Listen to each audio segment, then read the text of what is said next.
You're listening to Belle Book and Candle with Pamela Borawski. Thoughts from a Southern Witch. Shoulda studied witchcraft, shoulda learned to ride a broom, so me and my black cat could fly through the skies underneath the moon.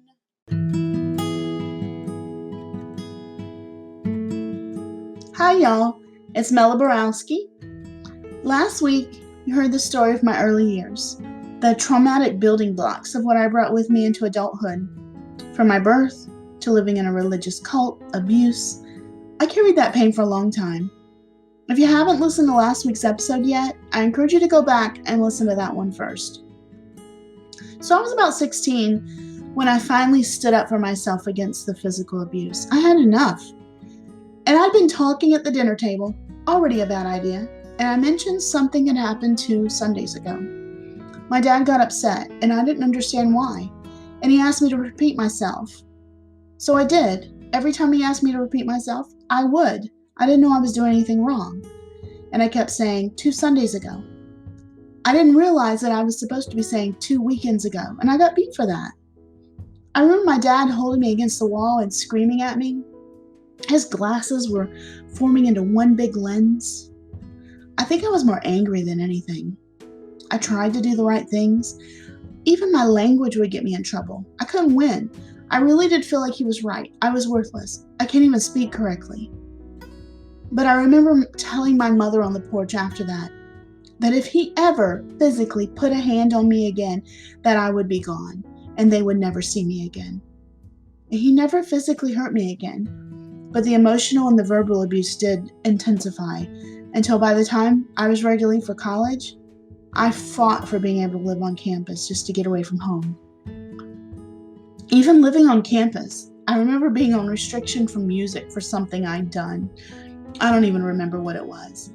And yes, I lived in so much fear, and them telling me that they would know if I listened to music, that I did not listen to music during that restriction, even though I was living on campus. It was in Bible college in 1990 that I began to learn about the world outside of the cult I'd grown up in. I learned how to interpret the Bible in hermeneutics class, and I came back to my mom and said that our church was not interpreting the Bible in the right way. They were picking and choosing verses, not looking at context or anything, not using any of the things that I'd learned in hermeneutics class to really figure out what it meant. So little by little, oddly enough, I began to see the horror of the church's teachings in Bible college. And that influenced my mother's ideas as well. I was still seeking something that would take away my emptiness, my depression, my pain. I'd always wanted to teach. And as a teenager, I got involved in a mission organization that allowed me to teach children, and later on, even adults. I loved it, and I needed the community. I was so broken, really. But when I was with my new friends, when I could stand in front and teach, it felt like I was finally worthwhile.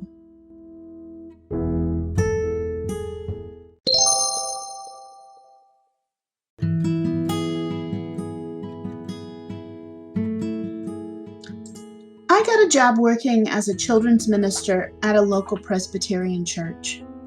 I gave the children's sermon each Sunday, and I taught children's church on Sunday, and I did a weekly children's class there. And then I later went overseas as a missionary with the same organization that I'd been part of since I was a teenager. I imagined that I would become a missionary, a teacher, a world traveler. But when I came back, things changed for me. I realized when I was over in Cyprus that I was totally unprepared. I was completely naive, and I needed real-world experience. So I took a job as a secretary for a sound and light company. I ended up meeting the man that I married during that year that I worked at the company. And if you remember from last week, this was also about the time that a repressed memory returned of being molested by my pastor as a child. And all that shit got stirred up. And in the midst of all this, we got married in 1996 in April at the church while I was still a children's minister. People from my old church came to the wedding. Not everybody, but some of them came, which surprised me because it was at a Presbyterian church and they were all about not being involved in other types of churches. There were some decent people back then. I may not agree with their beliefs even today, but some of the ladies and even a few of the men always treated me well. It was mainly the leadership. Though it probably won't shock you if you heard my story last week to know that some of the old church people cornered my parents at the wedding reception to let them know that it wasn't right that I was marrying a man with earrings. It's probably a good thing that they didn't know he was a drummer in a rock band, because that would probably cause a lot more trouble. I didn't even hear about it until recent years, but apparently during the ceremony, someone made a comment about my husband's earrings. And a man I still respect to this day turned around and told them, this is not about that. This is about their wedding.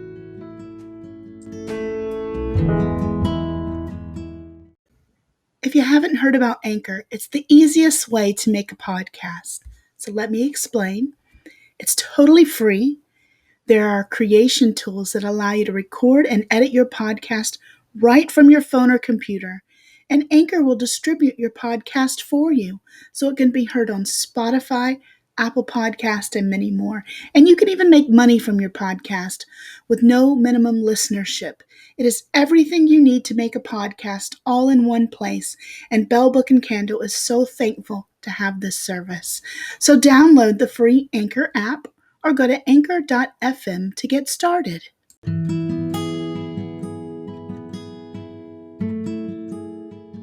When my Uncle Bebo died a few months later of complications from AIDS, I was so devastated. I still had my grandmother, momma, and she ended up moving to Georgia to be with her other son. But by the time my Uncle Bebo died in June of 1996, right after my wedding, my body had turned against me. I was extremely sick, and I had to give up working. We had to sell my car and even move because we couldn't afford our home with only my husband working. I had been very active before that. I loved mountain biking, hiking, traveling, and within months of my wedding, I had trouble just getting out of bed. I was in severe pain, and I was so tired that I could barely go from one room to the other. Yeah, I heard it all, from it being from sin, that I was lazy, get up off my ass and get a job. And if I could have done that, I would have done that. I did not enjoy my life. It became a vicious cycle. I already had deep issues and trauma and pain that I'd never dealt with. And my therapist told me later that I was depressed since I was a child. But when I also grew physically sick and my life totally changed, it fed into the depression big time. And then the more depressed I became, the more my body hurt. It ended up being various things wrong with me. We did find out that I must have picked up something while overseas that triggered something. Or another doctor said, well, maybe it was the birth control pills that you took right before your wedding. They triggered something. I don't know. But after about a year of seeing a bunch of doctors, probably every test in tarnation, they ruled out things like lupus, all the major things, and they ended up diagnosing me with fibromyalgia and chronic fatigue syndrome. There were so many doctor bills, our first year of marriage, so many tests, hospital, travel, just all those tests to get to doctors. We actually went bankrupt. We had to declare bankruptcy because of our doctor bills. That happens to a lot of people. And it was not a great way to start a marriage. I can tell you that. So I took my oldest son just a few months after he was born to visit Mama in Georgia. And during that visit, I woke up to screaming in the house as my aunt had discovered that my grandma had died in her sleep. She had lung cancer, but she'd been doing so well. It was a shock. I mean, an absolute shock.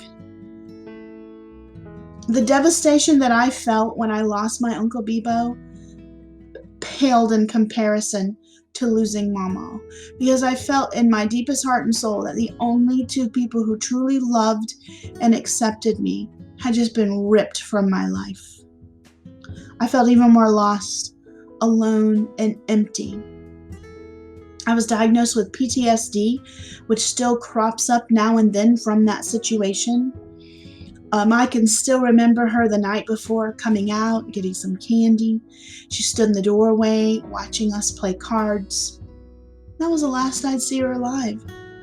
I brought my son to see her that weekend. He was less than 6 months old at the time, and I wish that they could have known her. She was in her early 60s. She was very young.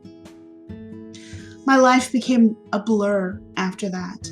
I was rebellious in ways I couldn't be when most people experience rebellion in your teenage years. So I was in my very early 30s and I started dyeing my hair blue-black. I always would say that I wanted to look like a raven's feather. I stopped going to church when I physically could not go to church, and I never went back. No one ever checked on me. No one from the church called to see why suddenly I wasn't there anymore. I think my husband was being fed harmful things from outside sources about me being lazy, living in sin, using up his generosity, and even that I was influenced by demonic sources. We grew apart. I didn't feel like he really saw me. I felt like I was at the bottom of his list of importance, and I needed him at that time to make me feel important because I felt so worthless and I hated myself. In an odd twist, he had become religious about the same time that I'd pretty much shaken off religion entirely. I, at one point in my life, hated the idea of God, the God that I'd been taught to trust as a child. If God was love, why did he take away the only two people that truly loved me? Why was I so empty? Why could I never do anything right? Why was I alone? I fed myself so many lies, all those things I'd hidden deep in my shadow, that I was worthless, I never amount to anything, I was a failure, a failure, a failure. This echoed in my head. I wrote very dark poetry. Don't we all in that situation? I feel like I'm such a cliche sometimes, but I had to get all those things out of my head into poetry on paper. And my family had grown. Not only did I have the son that I had taken to see my grandma, who was born in January 98, I had my second son in 99. They were 18 months apart. And I thoroughly convinced myself that I was harming my children and everyone that knew me by continuing to stay alive. And this was about the time that my husband and I separated for the first time. He took the kids. They were young. I think my oldest was kindergarten, first grade at the time. And because I physically, emotionally, mentally was unable to care for them, they went with him. My mother visited me, which she didn't really do all that often. She had all her own issues going on at this time. And I remember letting her read one of my poems that I'd written pretty recently. I wrote it at that house, and it was called Precious Treasures.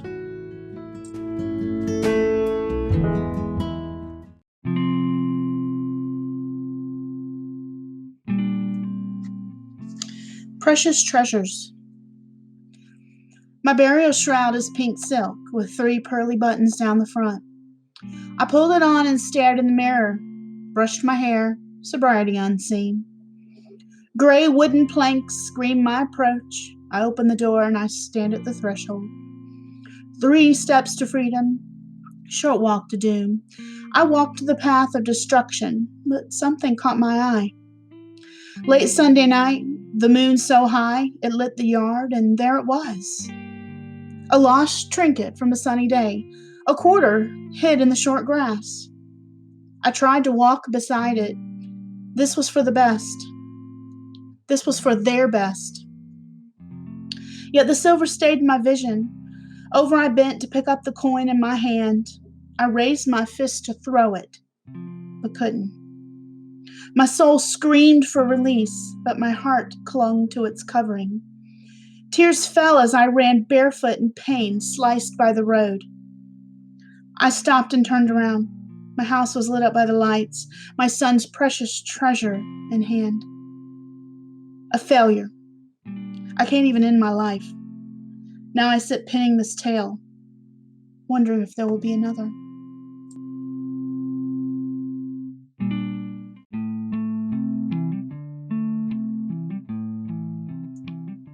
So I was writing a lot of poetry, and what was the point that you realized that I needed to get major help?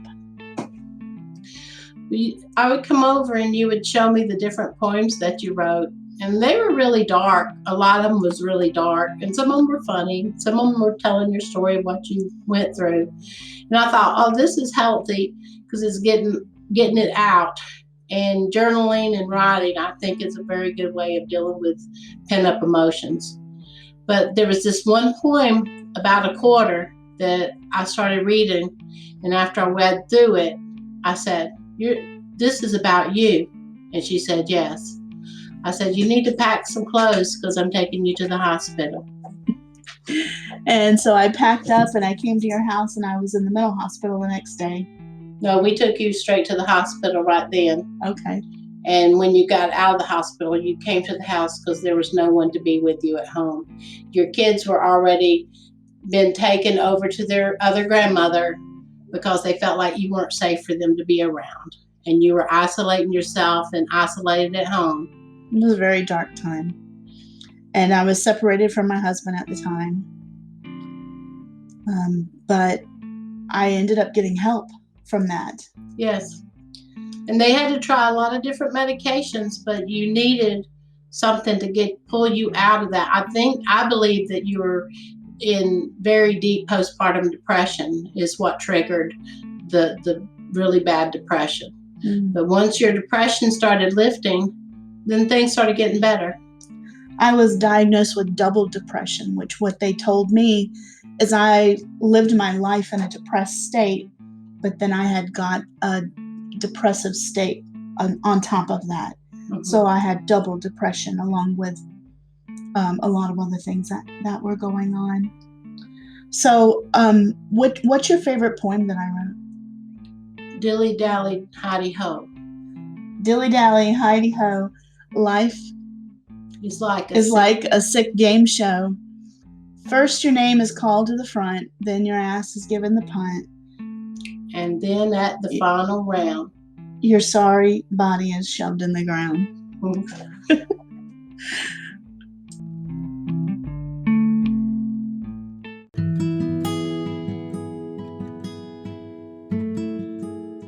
That would not be the first time I'd be put in the mental hospital. That first time I was on the floor that they actually tried to help you. I had support groups, great art therapy classes, workshops. I learned a lot, and they put me on medication and they released me. The second time, not so much. I was put on the floor with people with major schizophrenic episodes. We did not have support groups or art therapy or classes or anything, unless you want to call the coloring books and crayons that were scattered around the floor as your art therapy. We were medicated, watched at all times through video surveillance, and it was miserable. I had a major allergic reaction to one of the new meds I'd been put on before that second visit, and it had created some pretty severe hallucinations, and I'd been put there for my safety and everyone around me. When they found me to take me, I was cowering in the corner of my bedroom.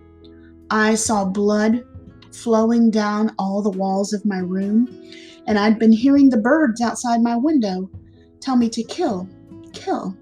Yeah, that was pretty scary.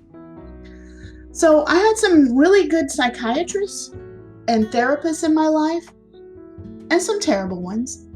And in the end, I was diagnosed not only with double depression, anxiety, panic attacks, PTSD, schizoaffective disorder, but also the big boom of it all, borderline personality disorder. I also had postpartum depression after my second child, But things made sense.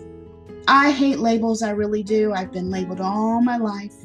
But you don't know how bittersweet it is to finally know what the hell is wrong with you so that you can move forward.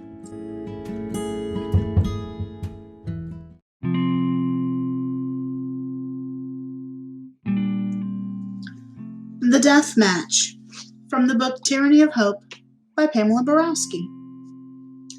I found myself too busy and didn't give Death his due, so Death paid me a visit, and such a fuss did ensue. He asked why I didn't meet him as I promised that I would. I stuttered and mumbled and stammered and shrugged as before him I stood. He didn't quite like my silence. Eyes darkened as he stared, bony, gaunt hands tapped together. If only I'd been prepared. Now Death's no respecter of persons. Hell, he took both my uncle and Graham. Now he stands here to claim me. Seems my hourglass is out of sand. Each day that I fight against him, I find I grow weaker still. What a struggle it is to resist him. One day I will falter. But till that day overpowers me, till my life draws to a close, till my eyes shut forever, I fight for the sake of my soul.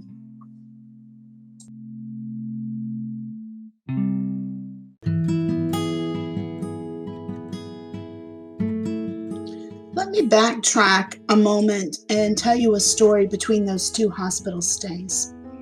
After the first separation from my husband, when I had told him to leave, we got back together. My youngest son was really suffering without me. I could see it when I'd visited with him. I went back mainly because my children needed me. We're getting to mid-30s here. I was exploring druidry as much as my mind and body allowed me to do so.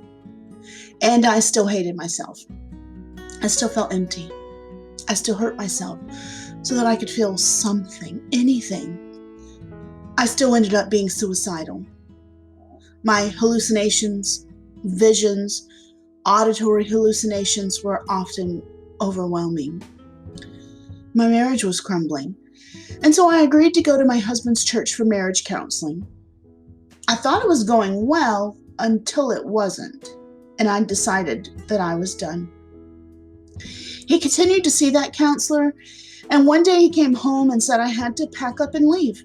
He'd been counseled to remove me from the home. I wasn't willing to do what they wanted me to do to fix my marriage. There was talk of satanic influence, and basically it was the whole scenario my mother mentioned last week. Let the unbeliever depart. On top of that, they encouraged him to not let me be around my children due to a belief that I might be demon-possessed, or at the very least, deeply influenced by demons, and I would be a bad influence on my children. That's what they called my mental illness. Hey, throw in the fact that I've had spiritual gifts such as clairvoyance since I was a child that I tried to squash out for being a sin, and I'm an empath. I've had major chemical imbalances, but no. The age-old demon possession still was tossed out, and it made me wonder, was I even living in modern times?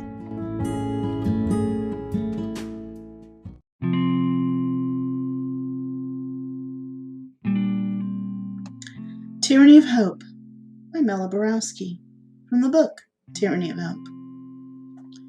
There is a tyranny of hope which attaches itself to an unspoiled life, shattered. Perhaps next time. Hope is this thing with feathers that takes chunks from our flesh, then flaps away with but a mellowing laugh left in its wake. Battered. It won't happen again. Slammed against the cold wall of reality, it makes you open your eyes to the foolishness of thinking tomorrow will be a better day. Tattered. Where's the bright side? Torn and tormented, yet still pressing onwards to a dream so real, like a mirage which never quite seems to be attainable.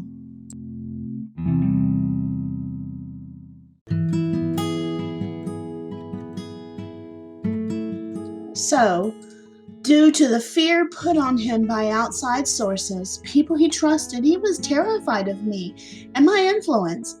And while I'd rather have stayed in my home with my children and had him leave, I went ahead and left and moved in with my parents.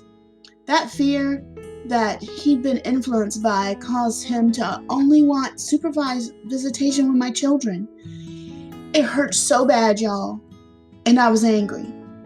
I was angry because I was struggling. I was sick. In the church and my husband, I felt like I got tossed out. I was worthless. That's what I thought. I sought a legal separation and intended on divorcing him when that year of required separation was up. And during that year, while living with my parents, they got me involved in one of the most life-changing therapies in my entire life, DBT, or dialectical behavior therapy. At the time, it was pretty new around here. There weren't many that offered it, but I got in and I did the work, and it changed my life. And it's not just for people with borderline, but at the time, it was specifically used for people with borderline personality disorder, especially people engaged in harmful behavior and suicidal tendencies, which comes with borderline. I learned a lot, but at the base of it all, I learned to love myself. And that absolutely changed my world.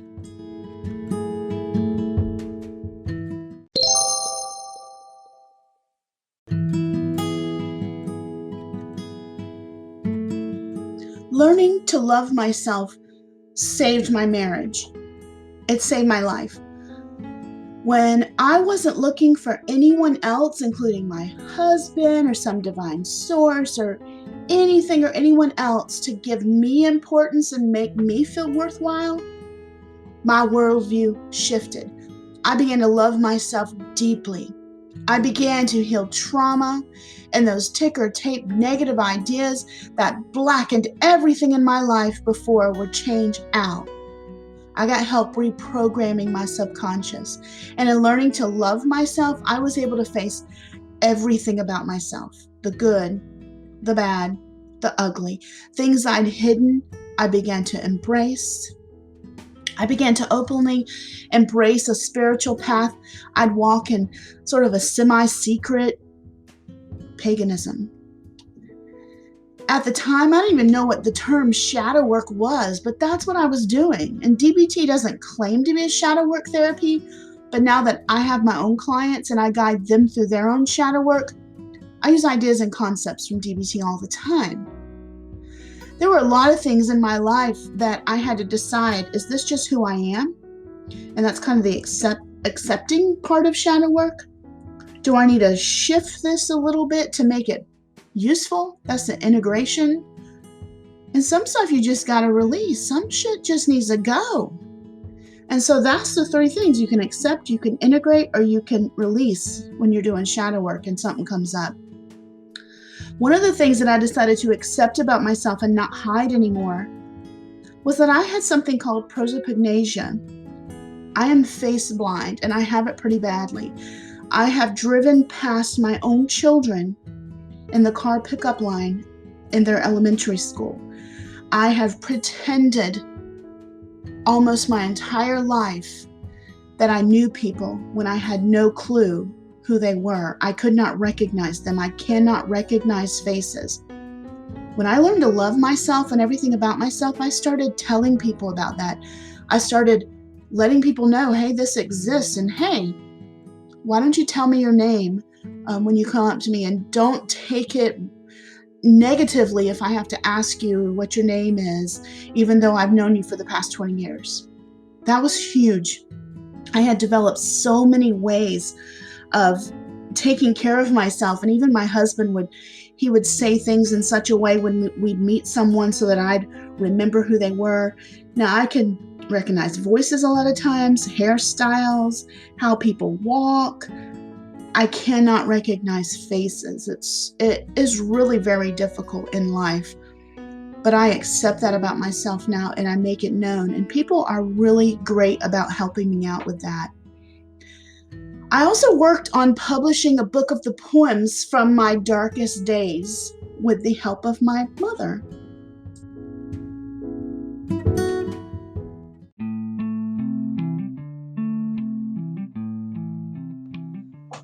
So tell me what you remember from my darkest periods.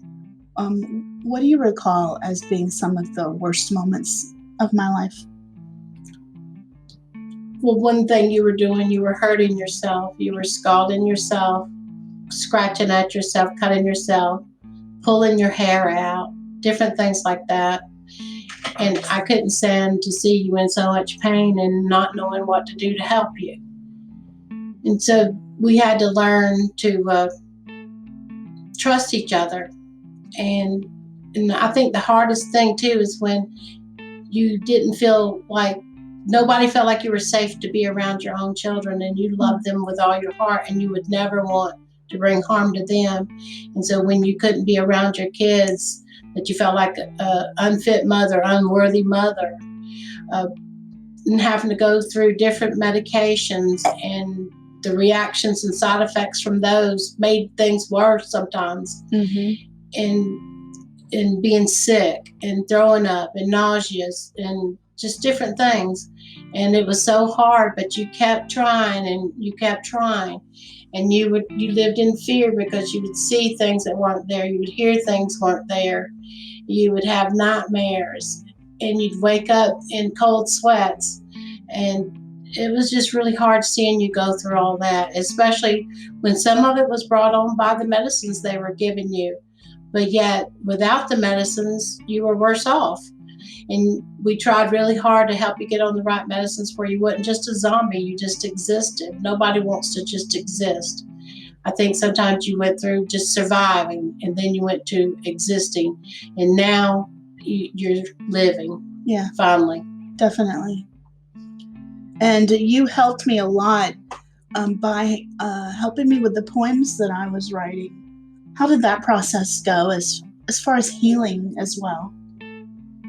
Well, the poems you were writing, you would want me to read them, and I thought you were wanting me to check for any mistakes or spellings or periods or whatever. And so when I would show something, you would get very offended, and I didn't understand it first. But I finally understood that this is you. You're pouring your heart out. You're opening your heart to me, and that you just wanted acceptance. It didn't matter whether it was perfect or not. It just acceptance was good enough.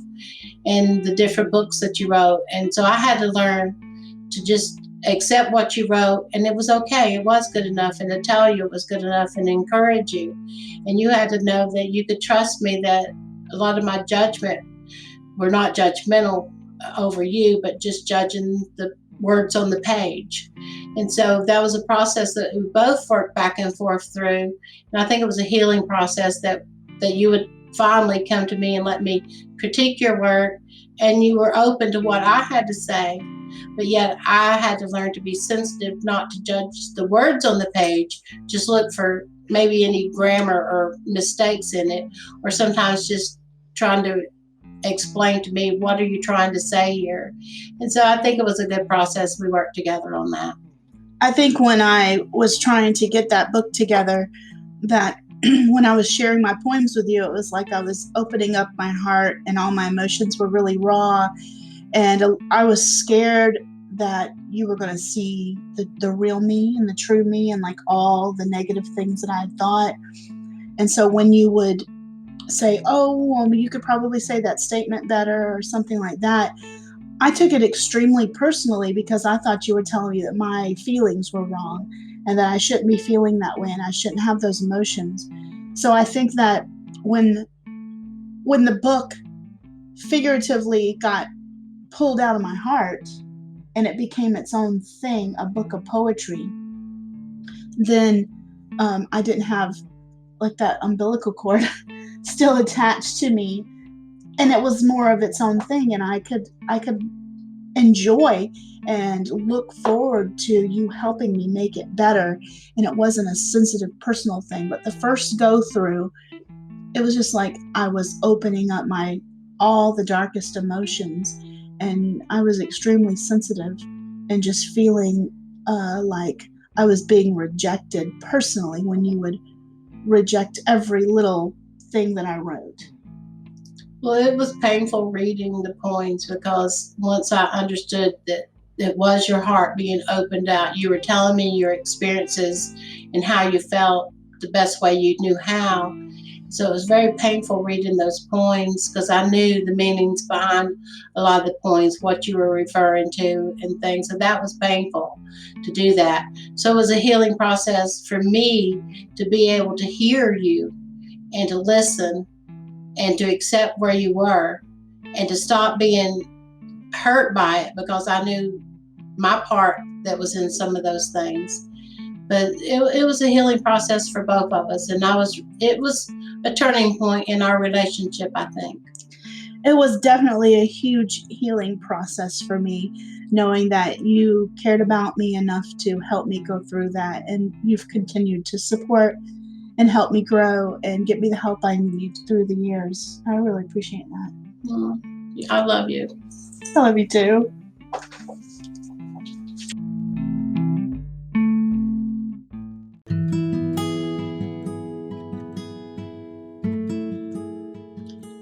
The divorce never happened. My children still needed me.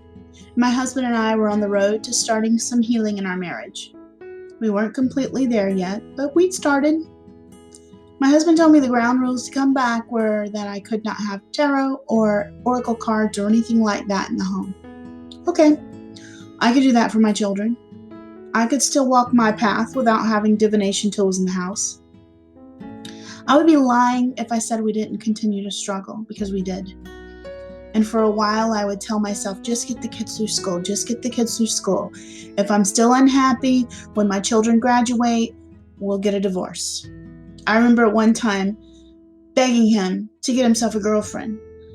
I remember times when he had his own life and I had my own life, and very rarely did it intersect.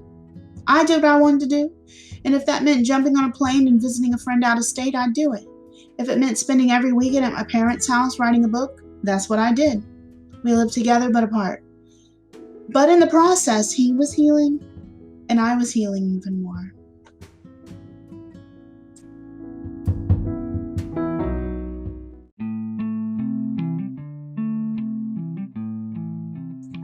So you've been in my life a good long time now. Yeah, about a half of a century. Yeah, I'm almost 50, so a good long time. And you have been there, even when I don't remember. You remember a lot of things that happened through my life during my darkest times. My depression, being suicidal, wanting to hurt myself, hating myself. And then where I am now, at almost 50 years old. But what do you, as my mother, see as the biggest difference or the change from all the trials and tribulations that I've been through my life to now? Well, one of the things that makes me happy is the way your eyes light up and sparkle when you discover new things, like when you were a toddler and a kid and you'd find something new and you'd hold it up and say, look, and your eyes would be sparkling. Everything new that you found, you were so excited about.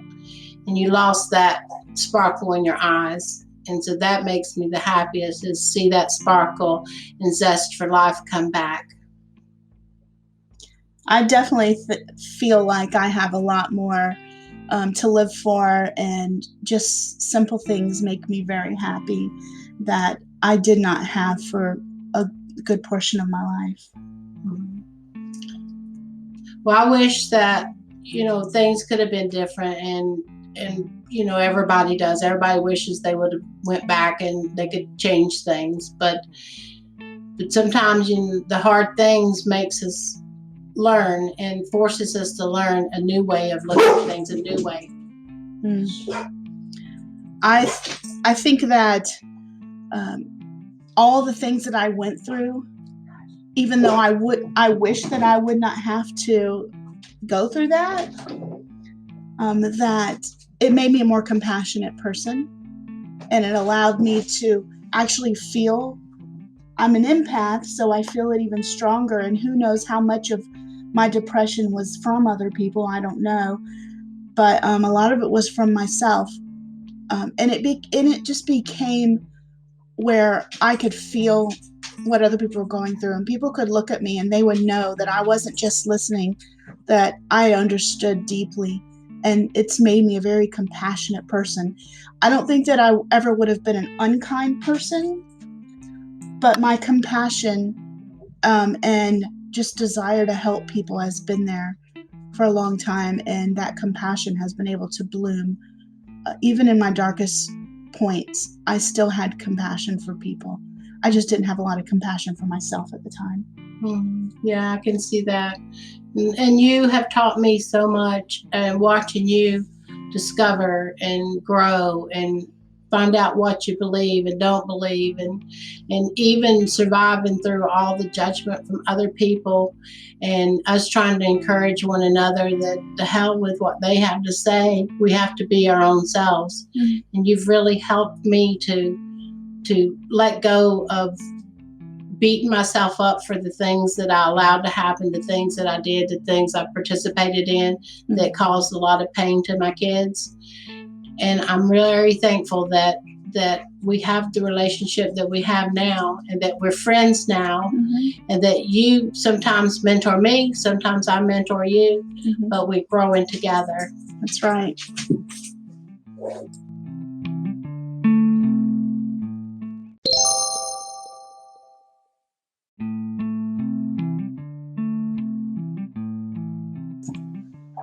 I know one of the diagnoses that you were given was being borderline. And the one question that they always seem to ask borderline, do you feel empty inside? And pretty much any borderline will say yes.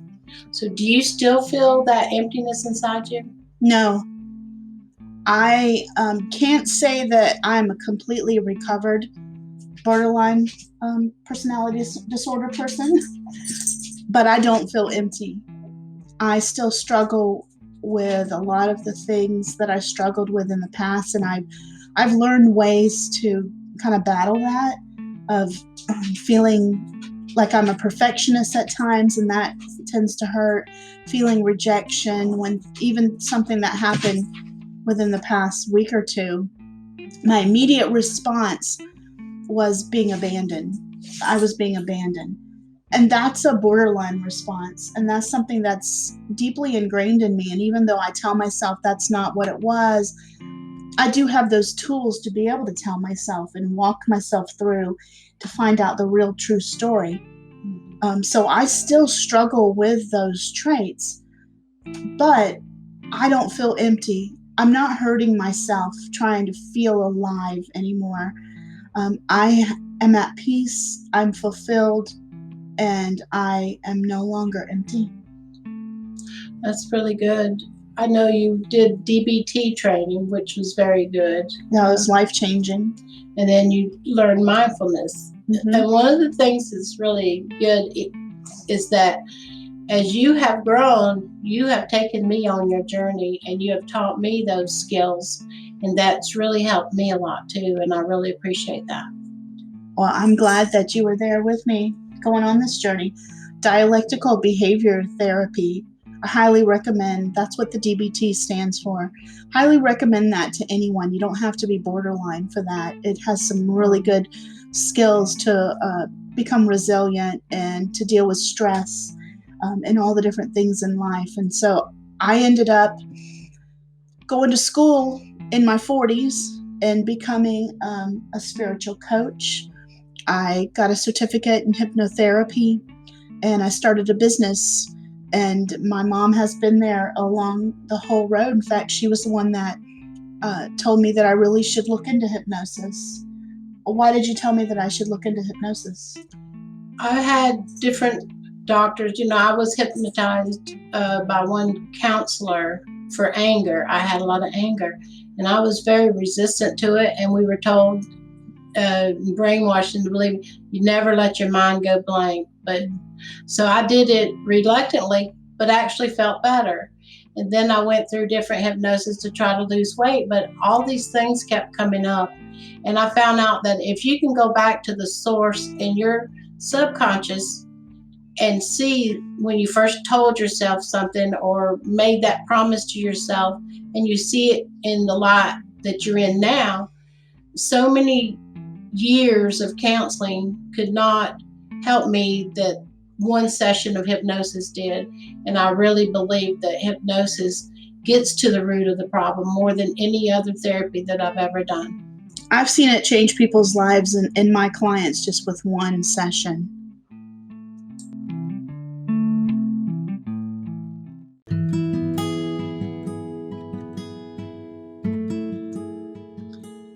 I've definitely just hit the highlights of my life story.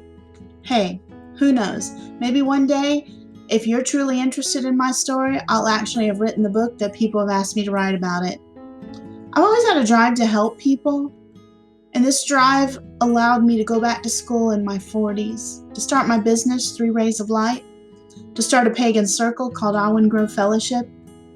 So if you've been thinking about going back to school and following your dreams, I don't care how old you are, do it. I did the whole 9 yards, school loans, Pell Grant, all that. And I love what I do now. My diploma, it says an integrative healing arts practitioner, and my focus was on hypnosis, which I'm now certified in, as well as life coaching and spiritual studies. I combined my certifications for life coaching and spiritual studies into spiritual coaching, and I was ordained as a pagan minister while I was in the school. I've been leading community full moon ceremonies and other rituals, performing weddings and rites of passage rituals for over a year now. I facilitate healing, and that's my life purpose. I dragged myself out of the abyss.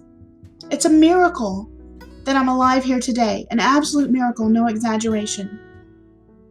If things had gone differently, I wouldn't be here, but I am here, and I'm here for a purpose.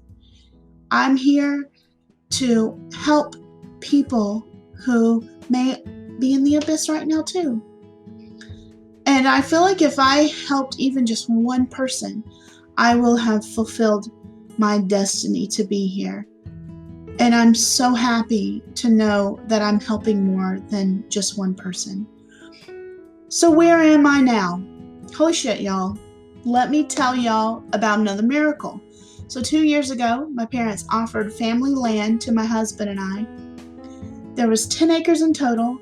We ended up taking the offered 1 acre and buying 2 more acres from them, and we built us a house here.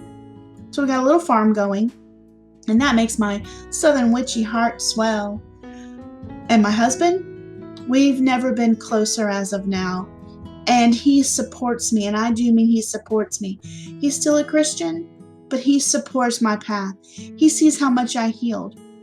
He sees that my personal spiritual path doesn't hold me back. It gives me strength and purpose. You want to know how much he supports me? I can tell you about him buying me witchy items for my altar, and how I've got about 40 different tarot and oracle card decks in our home right now. But let me just tell you that the man you hear speaking in my opening credits, that's my husband. I live on this land not only with my family, but my sisters who were adopted, which I didn't even go into that story. But when I was a senior in high school, we adopted my sisters. So they live in their homes with their families beside me. And right behind them on 5 acres are my parents. So in 10 acres, I live with almost all of my family. That in itself is a miracle. If you even knew the story between all of the families that live here, you would be shocked and amazed that we're here. But you do know the story of me and my parents. And so I just want you to know that healing can take place. Healing can happen. And I am proof of that. We are living together on this land. We see each other almost every day. We talk to each other. We help each other. We love and support each other. And if you would have asked me even 10, 15, 20, 30 years ago, if you would have asked me as a child if I ever thought I'd be living next to my parents or my sisters, I would have said, hell no.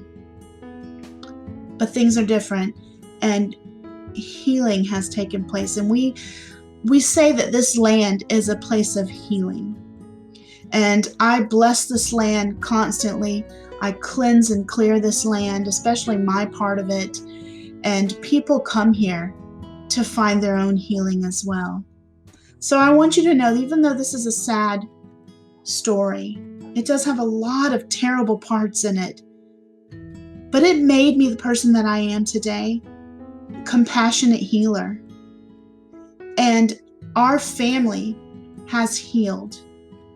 And we live together on this land, this healing land, supporting each other. My parents are involved in a lot of the ceremonies and rituals. My husband, he supports me. We are stronger than we've ever been. My children are here. My youngest is in college. My oldest, he works. Healing can happen. And that is why I wanted to tell my story. Because you hear a lot of terrible stories, but you don't always hear that healing happened. But it did. And I want my clients and people that I'm around to know that I have been there. I've been at the darkest, deepest pit. And I climbed out. And I want to help people do that.